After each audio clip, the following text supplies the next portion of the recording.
It was a rainy evening when Adeel sat on the worn wooden bench of the deserted railway station, clutching an old, yellowed envelope in his trembling hands. His eyes, tired from years of chasing dreams that never seemed to come true, glistened with unshed tears. The letter had been with him for 20 years, folded so many times that its creases threatened to tear it apart. But tonight he would read it again, as he had done countless times over the years, and remember the girl who had changed his life forever. Adeel was a man who had once been full of life, laughter, and ambition. Born in a small village surrounded by lush fields and dusty roads, he had grown up with little but love in abundance.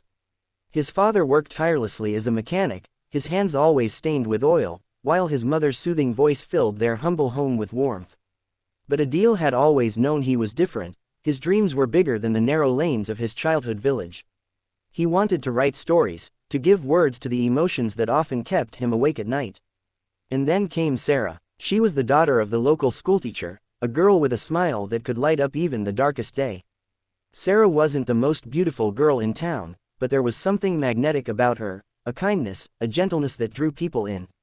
Adeel met her when he was 17, during a school poetry competition. He had been nervous, clutching a sheet of paper filled with shaky handwriting, but when he looked up and saw her in the audience, nodding encouragingly, something inside him shifted. That night, he wrote his first poem about her. Years passed, and their friendship blossomed into something deeper. They spent evenings sitting by the riverbank, sharing dreams and secrets. She wanted to become a doctor, to heal the sick and bring hope to her village. He wanted to write books that would inspire people to see beauty in pain. Their love was pure, innocent, and full of hope. But life, as it often does, had other plans. Sarah's father received a job offer in the city. The family moved away, and just like that, Adeel's world turned gray. They promised to write letters to each other, to stay in touch no matter the distance. For months, Adeel would eagerly check the mailbox every morning, his heart pounding with hope. And the letters did come, long, heartfelt letters that smelled faintly of her perfume, filled with words of love and longing. But one day, they stopped. Weeks turned into months, months into years, and eventually, Adeel stopped checking the mailbox altogether. He buried himself in his studies, then his work, moving to the city in pursuit of his writing dreams. But no matter where life took him, Sarah's memory haunted him like a gentle ghost. He never loved anyone else. He couldn't. Then one day, 10 years after she had left, he received a letter. It was from Sarah's younger brother. The handwriting was shaky, the words hurried. Adeel, I don't know if you remember me, but I'm Sarah's brother. I thought you should know, she's gone. She passed away 2 weeks ago. She always spoke of you, even in her last days. She wanted you to have this letter. She wrote it years ago but never sent it. Adeel's world shattered. He clutched that letter, his tears smudging the ink as he read her words. My dearest Adeel, I don't know how to say this, but I'm sick. The doctors say I don't have long. I didn't want to tell you because I couldn't bear to see you hurt. I wanted you to chase your dreams without the weight of my illness holding you back. Please don't be angry with me. I love you more than I can ever say.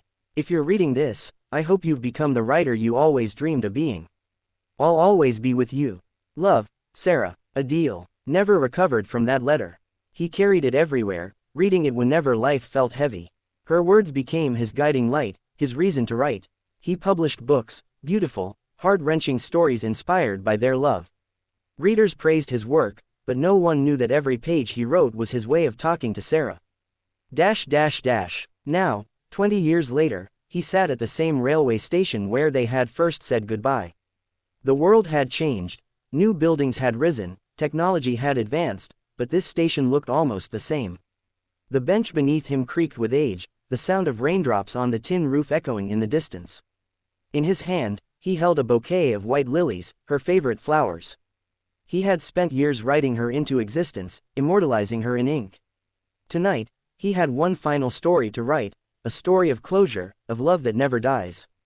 He opened his notebook, placed the old letter beside it, and began to write. The words flowed like the rain outside. Sometimes, the greatest love stories are not the ones that end with happily ever after. They're the ones that stay with us, even when the person is gone. They're the ones that shape us, break us, and rebuild us into someone stronger. Sarah, this is my last letter to you.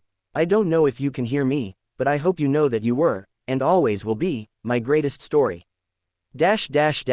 Hours passed. The rain stopped. The night grew quiet. Adeel closed his notebook, placed the bouquet of lilies on the bench, and walked away with a soft smile. For the first time in years, he felt peace. Somewhere, in a world beyond this one, Sarah was smiling too. And their love story, timeless, eternal, lived on in every heart that read his words.